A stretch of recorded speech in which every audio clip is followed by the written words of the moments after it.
Bab 1041 sampai bab 1050, Woo Dong-hae dan Sue yakin, suami dan istri, berdekatan, menatap ponsel mereka setelah menonton video yang mendebarkan ini. Mereka benar-benar pingsan. Melihat adik laki-lakinya mencekik adik iparnya sampai mati, dia sudah sangat panik. Ketika dia melihat adik laki-lakinya dilas sampai mati di dalam mobil dan tenggelam ke sungai bersama mobilnya, dia benar-benar pingsan, kakinya lemas, dan dia menjadi lumpuh jatuh ke tanah. Segera setelah itu, dia berteriak putus asa, "Nanshan, adik laki-lakiku, kamu mati sangat parah. Jika kamu mati, keluarga Sue kita akan punah. Bagaimana kamu membiarkan adikku menghadapi orang tua kita? Bagaimana kamu akan menghadapi leluhur dari keluarga Sue kita?" Setelah selesai berbicara, dia menghantam tanah dengan tinjunya dengan seluruh kekuatannya, dan meraung histeris, "Saudaraku tersayang, beritahu saudara perempuanku siapa yang membunuhmu, kakak dia harus hancur berkeping-keping, dan aku akan membalas dendam kamu." Pria ini sangat kejam. Melihat kepalan tangan ibunya hancur berkeping-keping, Woo Sin bergegas maju dan meraih tangannya, membujuk, "Bu, kakak iparku pergi, jadi tolong jangan lakukan ini." Sue yakin seperti orang gila, meraih keras suaminya, mengguncangnya dengan putus asa, dan berteriak dengan panik, "Woo Dong-hae, ada apa? Seseorang membunuh saudara iparmu? Kamu harus menemukannya, bawa dia kepadaku. Biarkan aku membunuhnya dengan tanganku sendiri, dan balaskan dendam saudaraku." Woo Dong-hae sangat gelisah saat ini. Dia tidak peduli apakah Sue Nanshan mati atau hidup sama sekali. Bahkan bisa dikatakan bahwa dia telah menantikan kematian Sue Nanshan. Dia sudah lama muak dengan hal-hal tidak berharga Sue Nanshan, dengan dukungan saudara ipar seperti dirinya, dan melakukan hal-hal buruk seperti menculik dan menjual wanita dan anak-anak. Dia hanya akan mencoreng dan mempermalukan dirinya sendiri. Tapi dia tidak pernah menyangka Sue Nanshan akan mati dengan cara seperti itu. Tidak peduli dia mati, tapi jika dia mati, dia tidak bisa melibatkan seluruh keluarga Woo. Untungnya, bajingan kecil ini memberikan segalanya kepada keluarga Woo sebelum dia meninggal. Dia bahkan secara terbuka menyebut namanya, mengatakan bahwa dia berada di belakang punggungnya. Bukankah ini mendorongnya ke jalan buntu? Bagaimana hal ini membuat orang luar memikirkan keluarga Woo dan diri mereka sendiri? Saya bahkan tidak perlu memikirkannya, saya hanya tahu bahwa reputasi keluarga Woo pasti berantakan dan anjlok. Ini semua berkat bajingan Sue Nanshan itu. Saat ini, asisten Woo Dong-hae berlari dengan cepat, dan berkata, "Ketua, ini tidak baik, Ketua, sekarang seluruh negeri memarahi keluarga Woo dan Anda. Jika situasinya berlanjut, saham beberapa grup terdaftar kami akan segera turun hingga batasnya pada pembukaan pasar besok, dan setidaknya 10 kali berturut-turut. Saat itu, seluruh aset keluarga Woo akan kehilangan lebih dari setengahnya. Hal yang paling ditakuti oleh perusahaan tercatat adalah runtuhnya kata dari mulut. Begitu skandal besar terungkap ke perusahaan terbuka, harga saham akan menjadi yang pertama tercermin, dan harga saham akan terus jatuh dan jatuh, mencapai tingkat yang tidak dapat dibayangkan oleh siapapun. Beberapa perusahaan memiliki nilai pasar lebih dari 10 miliar, tetapi pada akhirnya hanya beberapa ratus juta yang dapat jatuh, dan aset mereka telah menyusut lebih dari 90%. Beberapa perusahaan hanya menghasilkan sedikit masalah, dan pada akhirnya dapat jatuh ke dalam kebangkrutan, tetapi dibandingkan dengan tuntutan keluarga Woo, apa itu? Kali ini, keluarga Woo mungkin disalahkan atas geng pengemis Sue Nanshan. Semua hal tidak masuk akal yang dia lakukan mungkin akan berakhir di kepala keluarga Woo. Woo Dong-hae sangat gugup saat ini, karena dia tahu betul bahwa apa yang dihadapi keluarga Woo saat ini mungkin merupakan bencana. Jadi, dia segera berkata kepada asistennya, segera keluarkan pernyataan atas nama grup. Meskipun Sue Nanshan memang saudara ipar Woo Dong-hae, keluarga Woo kami tidak mengetahui tindakan Sue Nanshan. Semua tindakan Sue Nanshan, itu semua adalah tanggung jawab pribadinya. Saya, Woo Dong-hae, dan seluruh keluarga Woo tidak tahu atau tidak tahu. Pada saat yang sama, kami juga akan membuktikan diri kepada polisi, karena kami tidak memiliki hubungan langsung dengan ilegal dan ilegal Sue Nanshan, kegiatan kriminal, Jadi tolong semua netizen jangan disesatkan oleh seseorang yang berhati, dan menyingkirlah. Asisten itu segera mengangguk, dan berkata, "Ketua yang baik, saya akan mengatur seseorang untuk membuat pernyataan sekarang." Sue Yakin tenggelam dalam rasa sakit yang luar biasa karena kehilangan adik laki-lakinya dan memotong darah keluarganya selama pertemuan. Saya tiba-tiba mendengar suami saya berkata bahwa dia ingin mengesampingkan semua ikatan dengan adik laki-lakinya, dan dia berkata dengan marah, "Woo Dong-hae, apakah kamu masih memiliki hati nurani? Nanshan adalah saudara iparmu, tetapi dia adalah adik laki-lakiku sendiri. Seseorang terbunuh, dia dibunuh, bisakah kamu mengerti?" Alih-alih membalasnya, "Kamu malah harus membalas pisahkan dirimu dari dia, kamu masih bukan manusia." Woo Dong-hae juga marah, karena jika masalah ini tidak ditangani dengan baik, kemungkinan akan melibatkan seluruh keluarga Woo. Melihat istrinya masih membela saudara laki-lakinya, Woo Dong-hae dipenuhi dengan kebencian, dan memarahi dengan tajam, "Jika bukan karena saudara laki-lakimu yang bajingan, bagaimana keluarga Woo saya bisa begitu pasif?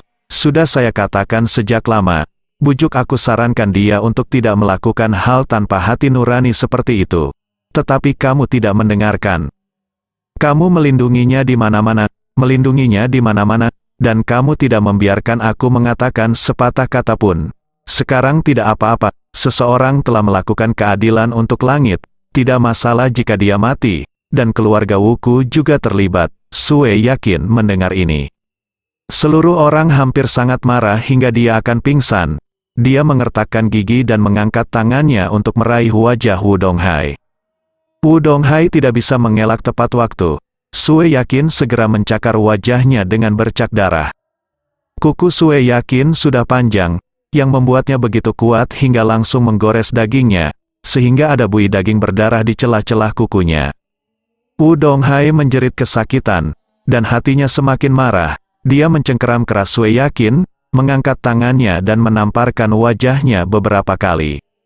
Sambil menamparkan wajahnya, dia memarahi, "Sue Yakin, tahukah kamu, kakakmu akan membunuhku?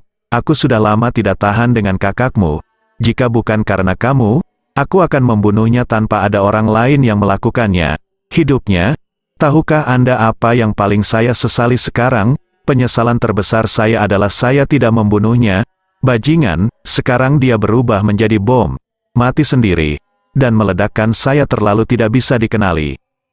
Sue Yakin dan Woo Dong-hae belum pernah dipukuli selama bertahun-tahun menikah. Sekarang setelah kakaknya meninggal, dia tiba-tiba ditampar berkali-kali oleh Woo Dong-hae sehingga dia benar-benar kehilangan akal sehatnya. "Woo Dong-hae, kamu bukan manusia, aku buta dan salah menilaimu. Jika kamu tidak membalaskan dendam saudaraku, aku akan pergi sendiri. Mulai hari ini, aku tidak ada hubungannya denganmu." Sue Yakin bangkit dan berdiri akan pergi. Keluar lari, Woo Sin ingin mengejarnya. Tetapi Woo Dong-hae dengan tegas berteriak, "Kembalilah, apa yang kamu lakukan mengejarnya saat ini? Apakah kamu mengejarnya kembali untuk menyebabkan masalah bagi kami? Apakah kamu tidak tahu apa yang paling penting bagi Woo, keluarga sekarang?" Woo Sin tiba-tiba menyadari. "Tumpul, ayah, saya akan mencari sekelompok pelaut untuk membantu kami membersihkan kulit putih, tidak peduli berapa banyak uang yang Anda habiskan." Ketika keluarga Woo banyak dimarahi di internet, pernyataan kelompok Woo telah dipublikasikan melalui berbagai saluran. Namun semua netizen bisa melihat bahwa ini adalah pernyataan membuang pot. Semua orang tahu bahwa untuk orang yang mampu seperti Woo Dong-hae, tidak mungkin baginya untuk tidak mengetahui profesi apa yang dilakukan oleh saudara iparnya. Tidak ada kredibilitas sama sekali untuk keluar untuk membereskan semuanya saat ini. Selain itu, banyak orang telah mengambil resume Sue Nanshan di internet. Keluarga Sue awalnya adalah keluarga yang sangat terpuruk di selatan. Tidak hanya mereka tidak punya banyak uang, tetapi populasi mereka juga tidak cukup makmur. Baru setelah putri dari keluarga Sue, Sue Yakin, menikah dengan Woo Dong-hae, keluarga Sue mengalami beberapa peningkatan. Tetapi orang tua Sue Yakin tidak memiliki kehidupan yang baik. Tidak lama setelah putri mereka menikah, mereka meninggal karena kanker. Ketika mereka meninggal, Sue Nanshan masih merupakan leluhur generasi kedua yang tidak memiliki pekerjaan dan menganggur. Saat itu, Sue Nanshan bergantung sepenuhnya pada subsidi saudara perempuannya, Sue Yakin, dan hidup dalam mimpi mabuk setiap hari. Belakangan, Sue Nanshan mulai menghasilkan banyak uang secara perlahan, dan titik awal peruntungannya adalah geng pengemis. Apalagi, banyak orang juga membeberkan lintasan perkembangan geng pengemis di internet. Nyatanya, pada tahun-tahun awal, geng pengemis terbagi menjadi beberapa kelompok. Geng pengemis Sue Nanshan tidak terlalu kompetitif, dan hampir dianeksasi oleh kekuatan yang lebih kuat beberapa kali. Sampai suatu saat, setelah saudara iparnya Woo Dong-hae maju untuk menyelesaikan krisis untuknya, semua orang di selatan tahu bahwa Sue Nanshan adalah saudara ipar Woo Dong-hae. Justru karena setiap orang harus melihat wajah Woo Dong-hae, Sue Nanshan dapat berkembang selangkah demi selangkah ke tempatnya saat ini. Oleh karena itu, saat ini, Woo Dong-hae keluar dan berkata bahwa dia tidak ada hubungannya dengan Sue Nanshan, dan dia tidak tahu apa yang dilakukan Sue Nanshan, yang tidak cukup untuk dipercaya. Tidak hanya dia tidak dapat meyakinkan mayoritas netizen, tetapi dia bahkan dibenci oleh mayoritas netizen karena dia melompat keluar dan menyalahkannya. Akibatnya, suara memarahi keluarga Woo di internet semakin keras, dan kali ini semua orang langsung menargetkan Woo Dong-hae. 80% di antaranya memarahi Woo Dong-hae. Woo Dong-hae tidak pernah bermimpi bahwa dia akan mengeluarkan pernyataan, tetapi itu memiliki efek sebaliknya. Daripada mengatakan bahwa dia yang disalahkan, lebih baik mengatakan bahwa dia adalah artikel yang memicu perang. Pernyataan ini telah menarik semua api perang ke dirinya sendiri. Melihat banyak orang memposting semua jenis konten dan postingan yang menghinanya setiap detik di internet, Woo Dong-hae ingin mati. Woo Sin melihat ayahnya dimarahi sebagai anjing mati di internet, dan dihina bola-bali oleh ratusan juta netizen, seorang troll yang berspesialisasi dalam menutupi orang secara online. Pemimpin Angkatan Laut ini cukup cakap, dia berspesialisasi dalam mencuci orang jahat. Selama Anda memberinya uang, dia dapat mengatakan bahwa bahkan orang kulit hitam pun berkulit putih. Bahkan jika dia diminta untuk berperang melawan seluruh dunia, dia tidak punya apa-apa untuk dilakukan, takut dengan. Nyatanya, banyak sampah seperti ini di internet. Orang ini berspesialisasi dalam menguntungkan dirinya sendiri dengan mendiskreditkan orang lain atau membebaskan orang berdosa. Misalnya di industri entertainment sering terjadi istri dari pasangan selebritis yang selingkuh. Namun agar tidak terekspos dan karirnya tidak terpengaruh, ia malah mengeluarkan uang untuk mencari bajingan tersebut untuk mendiskreditkan suaminya, dan menghajarnya, dia dengan mengatakan bahwa suaminya sedang pergi, mencuri, atau menyalahkan suaminya karena terobsesi dengan perjudian dan mengabaikan keluarga. Dengan cara ini, suaminya akan dikutuk oleh orang-orang, dan dia dapat terus bersenang-senang dengan aman. Kepala pasukan air ini telah melakukan banyak hal seperti itu di tahun-tahun awal. Kemudian, secara kebetulan, dia berhubungan dengan keluarga Woo. Sebelumnya, adik laki-laki Woo Sin, Woo Ki, juga terungkap di internet karena dia memberikan petunjuk psikologis kepada seorang gadis kecil dan membujuk seorang gadis untuk melompat dari sebuah gedung. Pada saat itu, keluarga Woo meminta pemimpin Angkatan Laut untuk maju dan secara paksa mengubah fakta bahwa Woo Ki membunuh gadis kecil itu menjadi fakta bahwa gadis kecil itu rakus akan kesombongan dan mencoba menikah dengan keluarga kaya. Akhirnya, dia gagal mengejar Woo Ki, jadi dia mengancam akan melompat dari gedung. Pada akhirnya dia meninggal secara tak terduga. Saat itu, pemimpin Angkatan Laut menggunakan barisan Angkatan Lautnya yang tak tahu malu dan kuat. Membalikkan hitam putih di internet membuat netizen salah mengira bahwa gadis kecil itulah yang menuai akibatnya pada dirinya sendiri, dan akhirnya menyebabkan banyak netizen memarahi gadis kecil itu di internet. Orang tua gadis itu berpendidikan rendah, dan akhirnya memaksa orang tua yang kehilangan anak tunggalnya untuk minum obat hingga meninggal di rumah, membuktikan bahwa mereka tidak bersalah. Setelah orang tua meninggal karena minum obat, Kepala Angkatan Laut sengaja menekan berita bahwa keduanya bunuh diri, bahkan mengarang kebohongan, mengklaim bahwa keduanya diperas dari keluarga Woo, membayar kompensasi puluhan juta, dan kemudian kiri berimigrasi ke Amerika Serikat. Netizen yang tidak mengetahui kebenaran mengira itu semua benar, dan meskipun orang tua pihak lain sudah meninggal, mereka terus menghinanya di internet. Tidak hanya pemimpin angkatan laut yang tidak malu, tetapi juga bangga akan hal itu. Ia sering menyatakan kepada dunia luar bahwa ini adalah karya klasiknya dalam mengapur hubungan masyarakat. Ini menunjukkan betapa bajingannya orang ini. Yang lebih konyol lagi adalah bahwa pemimpin pasukan air telah menjadi begitu tercela dan bajingan sehingga dia bahkan memberi dirinya nama bersih bernama An Fan Sou Ji. Kali ini, setelah menerima 20 juta kiriman dari keluarga Wu, pemimpin angkatan laut bernama An Fan Sou Ji memulai penampilannya lagi. Dia memposting di berbagai situs web, mengklaim, sebagian besar netizen telah digunakan oleh orang-orang dengan motif tersembunyi. Wu Donghai adalah pengusaha paling terkenal di Jiangnan dan dermawan terbesar di Jiangnan. Tidak ada yang lebih peduli tentang anak di bawah umur daripada dia. Kesehatan dan keamanan, bagaimana dia bisa memanjakan Sue Nanshan dan melakukan hal-hal yang tidak masuk akal seperti itu. Insiden ini jelas seseorang yang dengan sengaja ingin menyalahkan keluarga Wu dan menyebabkan keluarga Wu runtuh, sehingga dia bisa mendapat untung darinya. Pos. Saya bersumpah ke langit, jika saya memiliki setengah kebenaran, langit akan menyambar 5 halilintar, dan seluruh keluarga akan mati.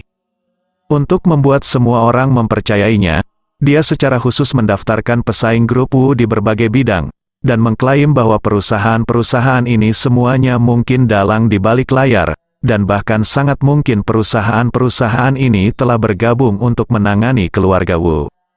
Kemudian, orang ini juga mengerahkan seluruh keluarga untuk menggunakan akun tentara untuk memimpin irama bersama. Saat ini, Ye Chen masih berada di helikopter kembali ke Jinling. Dia melihat-lihat beberapa portal online dengan santai, dan cukup lega melihat semua orang menargetkan keluarga Wu. Terlepas dari apakah Wu Donghai secara pribadi berpartisipasi dalam hal-hal yang tidak masuk akal ini, dia adalah pelaku utama yang membantu para pelaku kejahatan. Jika dia tidak mendukung Sue Nanshan tidak akan memiliki kesempatan untuk bangkit, apalagi melecehkan begitu banyak anak di bawah umur. Oleh karena itu, meskipun Sue Nanshan sudah mati, keluarga Wu harus membayar harga atas kejadian ini. Namun saat sedang browsing melalui berbagai komentar, tiba-tiba ia menemukan postingan dari netizen tersebut bernama An Fan Sou Ji. Setelah membacanya, dia sangat kesal dengan ucapan orang tersebut. Oleh karena itu, dia menginstruksikan Chen Zekai, temukan peretas terbaik, sentuh informasi orang ini, dan lihat apakah dia telah mengumpulkan uang dari keluarga Wu. Jika ya, ungkapkan semua rangkaian bukti dan buat keluarga Wu menjadi lebih buruk. Chen Zekai segera mengangguk dan berkata, "Oke Tuan Muda, saya akan mengaturnya sekarang." Ye Chen berkata lagi, "Ngomong-ngomong, cari tahu alamat sebenarnya dari pelaut ini untuk saya, dan tangkap dia ke peternakan anjing Hong Wu pergi." Chen Zekai bertanya, Tuan, apa yang akan Anda lakukan dengan angkatan laut ini?" Ye Chen berkata dengan dingin, "Para pembuat rumor, mati." Pelaut bernama Ping An Sou Ji ini hanyalah orang biasa yang tidak tahu malu. Meskipun dia memiliki kemampuan untuk memanggil angkatan laut, tetapi di depan peretas top sejati, dia hanyalah orang yang transparan. Setelah peretas meretas komputernya, dia segera menyelidiki informasi pribadinya, terminal komputer Cina 78. Pertama-tama, orang ini berasal dari Provinsi Hui, dan keluarganya berada di kota Luan. Kedua, orang ini baru saja menerima uang tunai 20 juta dari keluarga Wu. Sekali lagi, orang ini dengan bodohnya menagih uang ke kartu banknya. Selain itu, para peretas juga menemukan catatan obrolan antara dia dan keluarga Wu. Dalam catatan obrolan, Wu Xin bertanya apakah ada cara untuk membantu keluarga Wu membereskan kejahatan mereka. Dia segera mengatakan bahwa dia memiliki 10.000 cara untuk membantu membersihkan kejahatannya, dan dia telah melakukan hal seperti itu lebih dari sekali. Dia juga mengungkit kasus mengapur Wuqi di masa lalu, agar Wu Xin percaya pada kekuatannya dan bersedia memberinya daftar ini. Setelah peretas mendapatkan informasi dan catatan obrolan, dia langsung melaporkannya ke Chen Zekai. Chen Zekai melaporkannya kepada Ye Chen lagi, dan bertanya kepadanya, bagaimana Anda akan menangani masalah ini, Tuan Muda? Ye Chen berkata dengan ringan, kita harus memiliki eyeliner di Luan, kan? Chen Zekai segera mengangguk, tentu saja, setiap kota di negara ini kita semua memiliki eyeliner kita. Oke, Ye Chen berkata dengan puas, kalau begitu, ayo segera tampilkan dan tangkap orang ini untukku dulu. Luan seharusnya tidak jauh dari Jinling, kan? Chen Zekai berkata, jarak garis lurus jaraknya hanya lebih dari 200 km. Ye Chen berkata, helikopter akan tiba dalam waktu kurang dari 1 jam. Jadi Anda dapat meminta seseorang untuk menangkapnya sekarang dan mengirimnya langsung ke kandang Hongwu dengan helikopter. Selain itu, setelah penangkapan, biarkan para peretas mengungkap semua informasi di internet, dan saya akan benar-benar menghancurkan keluarga Wu. Oke, Chen Zekai mengangguk, dan segera mulai memberikan instruksi. Luan adalah kota kecil di Provinsi Hui. Ekonominya belum berkembang dengan baik, dan harga rumah serta konsumsinya tidak tinggi. Dan pemimpin pelaut bernama Ping An ini belum tamat sekolah dasar, dan pada dasarnya tidak berpendidikan. Dia awalnya adalah anggota masyarakat paling bawah, dan dia harus mati kelaparan terlebih dahulu jika ingin mati. Tetapi era internet memberi orang ini kesempatan untuk mencapai dirinya sendiri. Dia pertama kali memarahi orang secara online. Pada tahun-tahun awal, dia dapat disewa untuk memarahi orang lain secara online selama sehari dengan 50 sen. Kemudian, dia secara bertahap menemukan keahliannya, jadi dia mulai berawal sebagai seorang pelaut. Kini ia sudah menjadi orang kaya di kota kecil ini. Tinggal di villa terpencil, mengendarai mobil Mercedes-Benz, sepertinya ia memiliki rasa superioritas.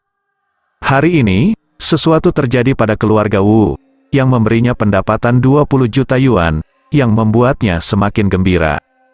Saat ini, dia tidak peduli dengan makan, jadi dia mengatur pekerjaan untuk para pelautnya di rumah, meminta mereka menggunakan berbagai metode untuk membantu keluarga Wu membereskan kejahatan mereka, dan bahkan meminta mereka untuk menyebarkan rumor tentang perselingkuhan bintang populer, berharap mengandalkan rumor selebritas selingkuh untuk menarik antusiasme berita keluarga Wu. Dia sudah terbiasa dengan pekerjaan seperti itu, jadi pengaturannya sangat lancar. Tetapi dia tidak tahu bahwa saat ini sudah ada sekelompok orang mulai dari kota dan bergegas ke area vilanya. Tepat ketika dia baru saja selesai mengatur pekerjaannya dan sedang bersenang-senang dengan sebatang rokok di mulutnya, pintu villa tiba-tiba didobrak dengan pemecah pintu.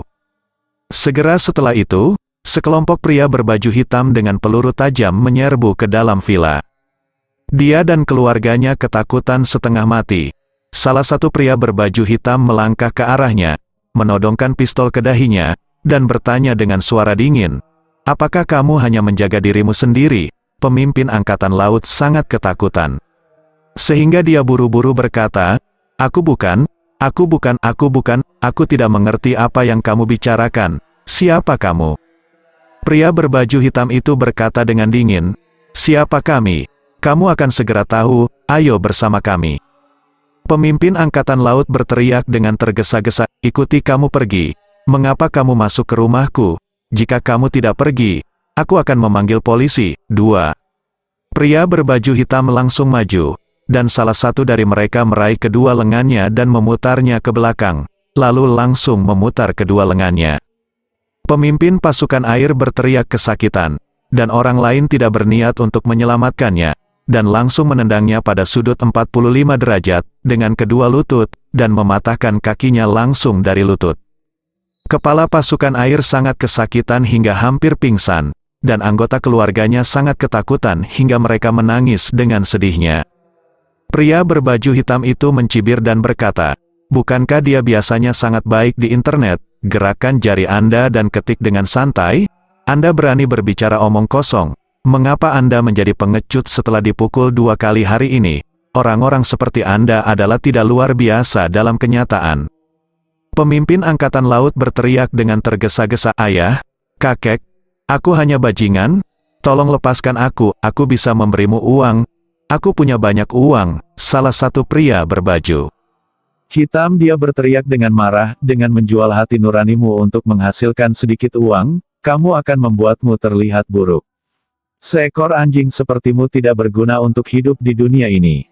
Setelah selesai berbicara, dia mengeluarkan cerutu pemotong dan meraih memegang tangan kanan pihak lain, dia berkata dengan dingin, apakah kamu tidak makan dengan 10 jari? Nah, hari ini saya akan membiarkan Anda melihat bagaimana pekerjaan Anda dihancurkan. Kemudian pemotong cerutu memotongnya 10 kali berturut-turut, meninggalkan 10 jari di tanah. Kepala pasukan air putus asa. Tetapi dia mendengar pria berbaju hitam berkata, ini hanya pendahuluan. Apakah kamu sudah menjadi seperti ini? Jangan khawatir, ikutlah dengan kami ke Jinling. Kesenangan belum datang. Kepala pasukan air menangis, dia berkata, kakek, tolong maafkan saya baru berusia 25 tahun. Saya tidak bersalah atas kematian. Pria berbaju hitam itu berkata dengan dingin, Tuan muda, kita sudah mengatakannya itu. Mereka yang menyebarkan desas-desus, mati. Berkata, bawa orang ini pergi dan kirim dia ke timur pinggiran kota. Helikopter akan segera datang. Setelah itu, sekelompok pria berbaju hitam membawa pemimpin angkatan laut yang cacat itu keluar dari pintu, memasukkannya ke dalam mobil, dan berkendara menuju pinggiran kota. Saat ini, Wu Xin yang berada di Suzhou dan Hangzhou masih menunggu angkatan laut membantu keluarga Wu membereskan kejahatan mereka sekaligus membantu keluarga Wu mengalihkan perhatian. Tapi dia tidak menyangka pencarian panas lainnya akan segera muncul di internet. Wu Jiahao melempar 20 juta dan menyewa seorang polisi untuk membersihkan namanya. Di bawah pencarian yang sedang tren ini, ada tangkapan layar dari semua catatan obrolan antara Wu Xin dan pemimpin troll, voucher pembayaran, dan tangkapan layar rekening bank. Sekarang, seluruh jaringan bahkan lebih eksplosif. Keluarga Wu telah meledakkan tong mesiu opini publik di internet. Tidak ada yang mengira bahwa keluarga Wu akan berani melakukan hal yang tidak tahu malu saat ini, yang sangat membangkitkan kemarahan dan rasa keadilan di hati setiap orang. Wu Donghai sudah terbakar oleh pencarian panas pertama. Saat ini asistennya tiba-tiba mengatakan kepadanya, Ketua, ini tidak baik. Sesuatu yang serius terjadi. Semua catatan obrolan antara Tuan Muda dan Angkatan Laut telah terungkap sudah publik online. Serangan opini terhadap keluarga Wu lebih kuat sekarang. Wu Donghai mengeluarkan ponselnya dan melihatnya, dan dia hampir tidak marah. Dia melangkah di depan Wu Xin, mengangkat tangannya dan menamparkan wajahnya, mengutuk dengan marah, kamu tidak cukup untuk mencapai apapun, tetapi kamu lebih dari sebuah kegagalan. Siapa yang menyuruhmu membuat keputusan sendiri? Wu Xin merasa sangat dirugikan.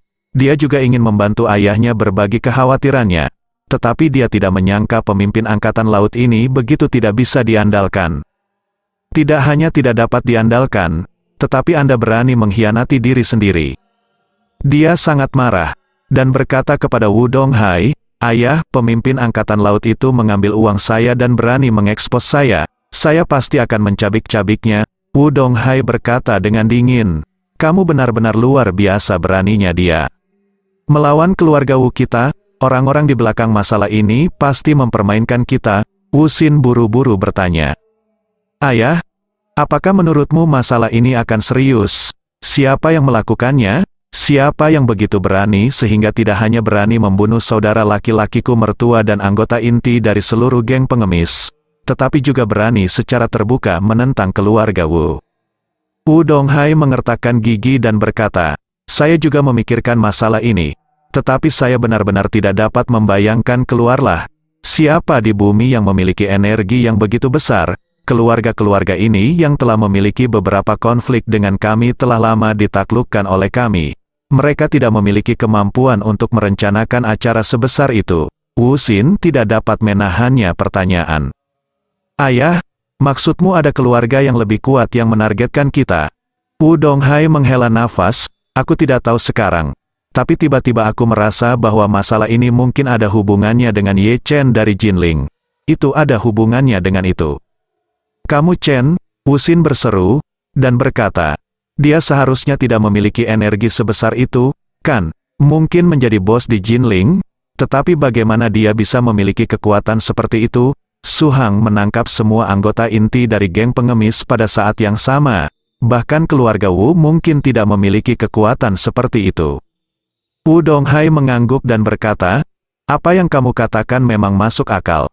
Tetapi alasan mengapa saya menilai ini karena saya melihat sepotong informasi di internet barusan." Wu Xin buru-buru bertanya, "Informasi apa?" Wu Donghai berkata dengan wajah gelap, "Kamu paman sialan. Kumpulan anak-anak yang akan dibeli oleh bawahannya kali ini adalah anak-anak yang dimiliki orang lain. Tidak pernah dibeli. Itu dicuri dari panti asuhan Jinling." Berbicara tentang ini, Wu Donghai berhenti sejenak, mengertakkan gigi dan berkata, "Aku menyelidiki identitas Ye Chen sebelumnya, dan dia dibesarkan di Institut Kesejahteraan Jinling. Jadi begitulah adanya," seru Wu Xin, dan berkata, "Dengan kata lain, anak-anak yang dicuri kali ini dapat dianggap sebagai adik Ye Chen." "Iya," Wu Donghai berkata, "itu sebabnya saya berspekulasi bahwa masalah ini harus terkait dengan Ye Chen, buka hubungan." Wu Xin tidak dapat menahan diri untuk bertanya, "Ayah, tapi apa yang bisa Ye Chen lakukan? Bahkan para pendukungnya di Jinling tidak memiliki kemampuan yang begitu kuat. Bahkan jika keluarga Song maju, mereka tidak mungkin memiliki kekuatan yang begitu kuat." Kekuatan. Wu Donghai berkata dengan sedikit khawatir, "Jadi inilah yang paling saya khawatirkan. Jika keluarga Song adalah pendukungnya, maka saya tidak takut sama sekali. Tetapi yang saya takutkan adalah Chen Zekai itu, ketika dia berada di Jinling." Wu Donghai dan putranya dipukuli sampai keluar dari Sangrila oleh Chen Zekai. Saat itu, keduanya mengalami patah kaki, dan akhirnya menunggu helikopter. Chen Zekai bahkan tidak mengizinkan helikopter tersebut mendarat di alun-alun di depan Sangrila. Bisa dibilang dia tidak memberi wajah ayah dan anak keluarga Wu. Namun, Chen Zekai adalah anggota keluarga Ye, dan semua orang mengetahuinya. Jadi ayah dan anak keluarga Wu sama sekali tidak berani membuat perhitungan dengannya. Wu Donghai sekarang curiga bahwa orang yang memiliki kemampuan untuk membunuh seluruh gerombolan pengemis dalam waktu singkat di Suzhou dan Hangzhou adalah Chen Zekai. Mendengar penilaian ini, Wu Xin merasa gugup. Dia memandang Wu Donghai dan berkata, "Ayah, mengapa Chen Zekai membantu Ye Chen seperti ini? Dia hanya juru bicara keluarga Ye. Untuk alasan, jika itu adalah keputusannya sendiri, tidak mungkin baginya untuk mengerahkan kekuatan yang begitu kuat. Pasti ada banyak koneksi keluarga Ye di balik masalah ini. Beraninya dia menggunakan koneksi keluarga Ye untuk Ye Chen itu." Mungkinkah? Wajah Wu Xin menjadi sangat jelek saat dia mengatakan ini. Dia memandang ayahnya dan bertanya dengan suara rendah, "Ayah, Ye Chen bukan dari keluarga Ye?" "Bukan, masuk akal, dia dari keluarga Ye. Itu sebabnya Chen Zekai memberinya wajah seperti ini. Dia berasal dari keluarga Ye." "Keluarga. Itu sebabnya dia memiliki energi yang luar biasa." Wu Donghai tampak kaget, ragu sejenak, melambaikan tangannya dan berkata, "Tidak, itu masih tidak mungkin. Dengan keluarga sebesar keluarga Ye, tidak mungkin seseorang dari keluarganya sendiri pergi ke Jinling untuk menjadi menantu dari pintu ke pintu. Ini benar-benar tradisi keluarga yang memalukan. Jangan katakan itu tidak mungkin bagi keluarga Ye. Bahkan jika keluarga Wu kita kurang dari 1/10 dari keluarga Ye, itu benar-benar mustahil bagi saya untuk membiarkan Anda atau adik laki-laki Anda pergi ke keluarga Diaosi di Jinling untuk menjadi menantu.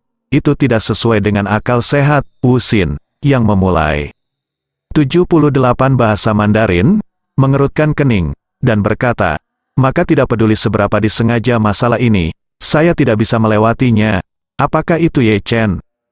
Wu Donghai berkata, "Saya menduga itu ada hubungannya dengan dia, tapi saya tidak tahu persis hubungan apa itu.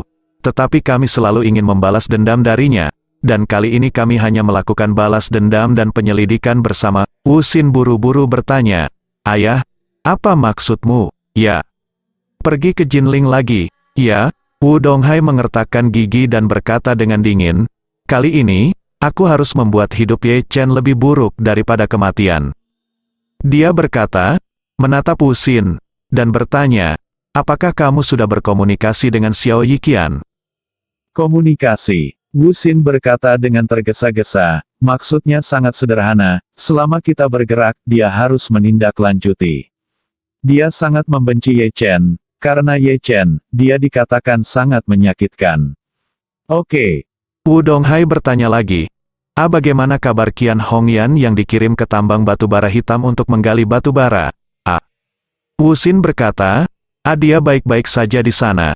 Tidak, misalnya, Gunung Changbai selalu dijaga oleh Tuan, dan tidak ada master di tambang batu bara hitam.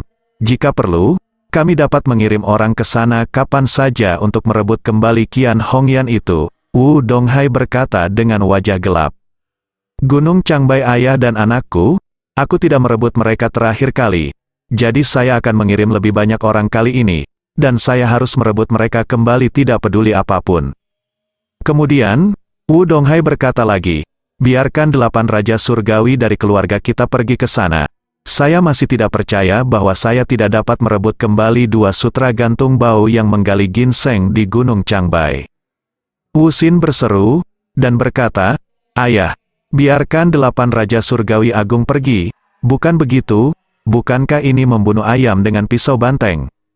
Lagi pula, keluarga Wu adalah keluarga pertama di selatan Sungai Yangtze. Mereka tidak hanya memiliki tim medis sendiri, tetapi juga tim masternya sendiri. Tim ahli keluarga Wu dibagi menjadi 3 eselon. Mereka yang berada di eselon 3 adalah beberapa veteran, yang kekuatannya jauh lebih kuat dari rata-rata orang, tetapi mereka tidak cukup untuk bertemu dengan master sejati, jadi mereka hanya bisa menjaga rumah mereka, kuat, orang-orang. Ini adalah pengawal dari anggota inti dari keluarga Wu. Peringkat di eselon 1 adalah 8 Raja Langit. 8 Raja Surgawi Agung adalah master seni bela diri dari 8 sekte tersembunyi, dan mereka direkrut oleh lelaki tua dari keluarga Wu setelah menghabiskan banyak uang. Kedelapan orang ini memiliki posisi yang sangat menonjol di keluarga Wu. Dalam keadaan normal, ketika menghadapi hal-hal yang merepotkan, mereka tidak akan berani meminta mereka untuk maju. Karena 8 orang ini merupakan senjata nuklir strategis yang hanya akan digunakan dalam keadaan darurat. Wu Donghai tahu bahwa kekuatan Ye Chen luar biasa. Dia telah membawa begitu banyak pengawal terakhir kali, tetapi pada akhirnya semuanya dilumpuhkan oleh Ye Chen. Saya mengirim orang ke Gunung Changbai untuk menculik orang, tetapi orang yang saya kirim juga terbunuh. Ini membuat Wu Donghai merasa sangat tertekan. Dari awal hingga sekarang, dia tidak pernah murah dari tangan Ye Chen. Kegagalan berturut-turut telah membuatnya hampir tak tertahankan, dan pukulan hari ini ke puncak membuatnya hampir pingsan. Jadi saat ini, Wu Donghai sangat membutuhkan kemenangan, jadi dia harus berusaha sekuat tenaga, dan pertama-tama menggunakan kemenangan telak untuk menghibur hatinya yang terluka. Jadi dia mengertakkan gigi dan berkata, kali ini saya harus memenangkan kemenangan besar, kemenangan yang lengkap dan lengkap. Saat ini, helikopter Ye Chen telah terbang di atas kota Jinling. Chen Zekai bertanya kepada Ye Chen, Tuan, apa yang Anda rencanakan dengan Putri Sui Nanshan? Ye Chen berkata dengan tenang, orang tuanya sudah pergi, dan sekarang dia adalah seorang yatim piatu, jadi dia dapat dikirim langsung ke panti asuhan. Chen Zekai dengan tergesa-gesa berkata, Tuan, jangan tinggalkan masalah untuk hal semacam ini. Ye Chen melambaikan tangannya, seorang pria dapat melakukan sesuatu, dan dia tidak dapat melakukan sesuatu, tidak mungkin bagi saya untuk menyakiti seorang anak, kirim dia ke panti asuhan, jika orang-orang dari keluarga Wu datang untuk menjemputnya, jangan hentikan mereka. Chen Zekai mengangguk dan berkata, menurutku tidak mungkin keluarga Wu datang dan mengadopsi anak ini, karena keluarga Wu tidak dapat membenci Sui Nanshan dan istrinya sekarang diperkirakan dalam krisis keluarga Wu ini, mereka akan kehilangan setidaknya setengah dari harta keluarga mereka, dan pasar saham besok akan mencerminkannya. Ye Chen sedikit tersenyum dan berkata, itu benar, kekuatan keluarga Wu tidak cukup baik, jadi saya akan membantu Tuan keluarga Song, menjadikan keluarga Song keluarga nomor 1 di selatan Sungai Yangtze. Chen Zekai segera berkata, Tuan, jika ada yang Anda butuhkan, beritahu saya. Oke, pada saat ini, Chen Zekai berkata lagi, ngomong-ngomong, Tuan, pelaut bernama Anfen Souji itu telah dikirim ke peternakan anjing Hongwu, apakah Anda ingin melihatnya? Ye Chen melambaikan tangannya, Ini hanya sutra gantung yang bau yang hidup dengan memarahi orang. Potong saja dan berikan kepada anjing. Saya tidak akan melihat Anda orang seperti ini, agar tidak mengotori mataku. Setelah selesai berbicara, Ye Chen tiba-tiba teringat pada Ichiro Kobayashi, yang masih tinggal di peternakan anjing Hongwu. Jadi dia bertanya kepada Chen Zekai, bagaimana kabar Kobayashi Ichiro baru-baru ini? Chen Zekai berkata sambil tersenyum, apalagi yang bisa dia lakukan? Dia membesarkan, memberi makan, berjalan, dan mengambil kotoran anjing setiap hari, dan tidak berani meninggalkan anjingnya sepanjang hari. Lapangan, selama dia berani keluar sekarang dan memberitahu saudaranya, saudaranya pasti akan menghabiskan banyak uang untuk membunuhnya. 78 Terminal Komputer Cina. Ye Chen mengangguk dan berkata sambil tersenyum, biarkan dia bertahan di peternakan anjing. Jika waktunya tepat, saya akan melepaskannya kembali ke Jepang dan membiarkan dia bersaing dengan adik laki-lakinya untuk mendapatkan properti keluarga.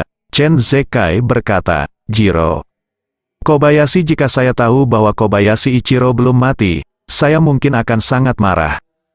Ye Chen sedikit tersenyum dan berkata, saya tidak tahu apakah saya marah atau tidak, tetapi pada saat itu, Kobayashi Pharmaceutical mungkin akan jadilah milikku. Chen Zekai mengagumi dengan tulus, Tuan, apa yang Anda lakukan dengan keluarga Xiaolin benar-benar luar biasa, saya kagum. Ye Chen berkata sambil tersenyum, itu tidak begitu baik, tetapi itu karena Anda hanya memanfaatkan keserakahan keluarga Xiaolin. Jadi orang ini, yang terpenting jangan serakah, jika kamu terlalu serakah, kamu akan membawa bencana, seperti anak laki-laki yang terlibat dalam angkatan laut, jika dia tidak terlalu rakus akan uang, dia tidak akan dicincang dan diumpankan ke anjing. 10 menit kemudian, helikopter Ye Chen mendarat di lantai atas Shangri-La. Saat pesawat Ye Chen mendarat, pesawat lain telah mengirim anak-anak itu ke rumah sakit rakyat. Bibi Li dan yang lainnya di panti asuhan telah membaca informasi yang relevan di internet dan mengetahui bahwa anak-anak itu telah diselamatkan. Mereka semua sangat bersemangat. Kemudian mereka mendengar bahwa anak-anak itu akan dikirim ke rumah sakit rakyat, jadi mereka bergegas di sana. Saya ingin pergi ke rumah sakit rakyat untuk melihatnya, tetapi berpikir bahwa masalah ini telah menjadi terlalu populer di internet, dia tidak ingin Bibi Li dan yang lainnya berpikir bahwa dia berada di belakang layar, jadi dia bertanya kepada Chen Zekai untuk mengirim mobil kirim diri Anda pulang. Setelah tiba di Tangchen Yipin, Ye Chen tidak buru-buru masuk, tetapi memanggil Bibi Li dan bertanya kepadanya, Bibi Li, ku dengar semua anak sudah ditemukan. Bibi Li tersedak kegirangan dan berkata, ya Ye Chen. Anak-anak semuanya telah ditemukan, dan mereka saat ini sedang dalam pengawasan di rumah sakit rakyat. Ye Chen buru-buru bertanya, kalau begitu anak-anak baik-baik saja. Tidak, Bibi Li berkata dengan semangat, dokter sudah memeriksa mereka. Itu karena minum obat tidur, sekarang 3 anak sudah bangun. Mereka semua baik-baik saja. Dokter berkata untuk mengamati mereka, dan mereka bisa meminumnya di malam, kembali ke panti asuhan. Berbicara, Bibi Li bertanya dengan suara rendah, Ye Chen, apakah kamu merekam video itu di internet? Apakah kamu menemukan anak-anak? Ye Chen berkata sambil tersenyum, Bibi Li, kamu terlalu, bagaimana saya bisa memiliki kemampuan yang luar biasa? Bibi Li terdiam sejenak, menghela nafas, dan berkata, saya melihat Jiang Ming meninggal dalam video. Saya benar-benar tidak menyangka anak ini akan mati, datang sejauh ini.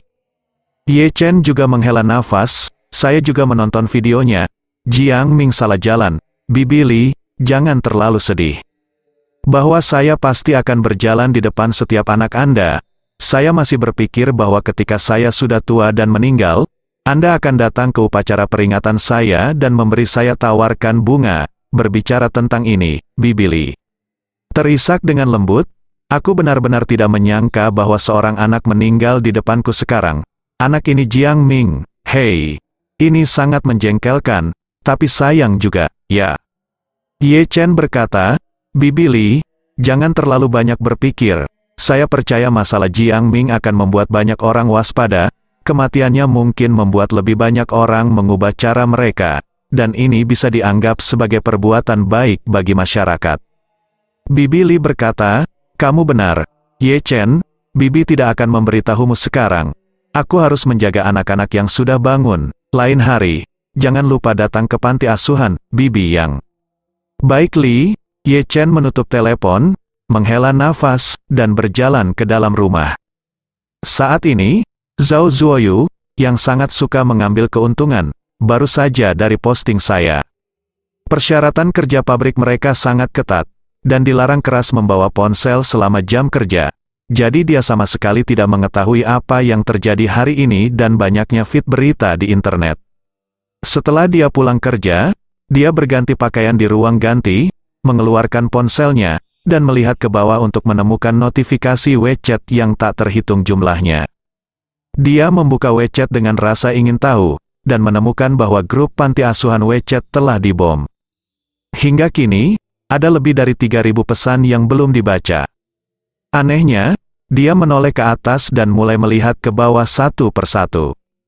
Ketika dia pertama kali melihat 10 anak hilang di panti asuhan, dia tidak menganggap itu masalah besar. Apa bedanya baginya apakah anak-anak itu hilang atau tidak? Anda tidak bisa mendapatkan 1 sen pun jika Anda kehilangannya, dan Anda tidak bisa mendapatkan 1 sen pun jika Anda mendapatkannya kembali. Tetapi ketika dia melihat ke bawah, dia tiba-tiba melihat sebuah video. Dia buru-buru mengklik video itu dan menontonnya dengan rasa ingin tahu. Di tengah video, dia merasa seperti disambar petir. Dia tidak menyangka bahwa orang yang mencuri 10 anak dari panti asuhan adalah Jiang Ming. Melihat Jiang Ming berlutut di tanah dan mengaku, Zhao Zuoyu tidak bisa memahaminya sama sekali. Jiang Ming adalah orang yang luar biasa, yang dapat menggandakan keuntungannya dalam seminggu dengan mengoperasikan dana apapun. Bagaimana dia bisa mencuri anak-anak dari panti asuhan? Di usia muda, Jiang Ming memiliki Mercedes-Benz dan Phaeton, yang sangat luar biasa di mata Zuoyu. Dia adalah dewa yang hebat di matanya sendiri. Melihat ke belakang, Jiang Ming benar-benar berdiri di jembatan, ditembak di kepala, dibalik dan jatuh ke sungai. Zhao Zuoyu sangat ketakutan hingga dia menjatuhkan ponselnya. Ini, apa yang terjadi di sini? Jiang Ming sudah mati, dia meninggal. Bagaimana dengan 620.000 miliknya? Ada 500.000 rentenir yang saya pinjam dari aplikasi, bukankah ini membunuh dirimu sendiri? Bersambung.